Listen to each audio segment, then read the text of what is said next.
अस्सलाम वालेकुम एवरीवन, मैं हूँ सिमिशा और आप देख रहे हैं मेरा चैनल है मैं पॉलिटिकल साइंस विद सिमिशा। बहुत ज़्यादा थक चुकी हूँ इस वक्त।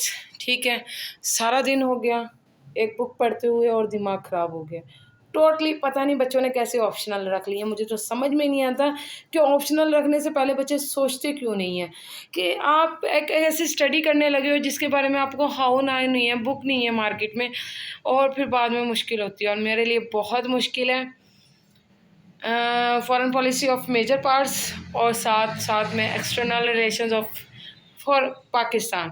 ये दो बुक कर रही हूँ और आप मेरे कमरे की हालत देख सकते हैं। ये देखें, ये सारी ज़मीन पर पड़ी हुई हैं, वो बुक्स पड़ी हुई हैं, नोट्स पड़े हुए हैं, ये सारा का सारा।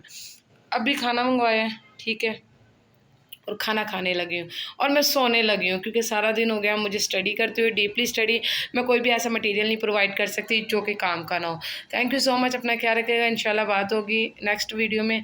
अल्लाह हाफिज़।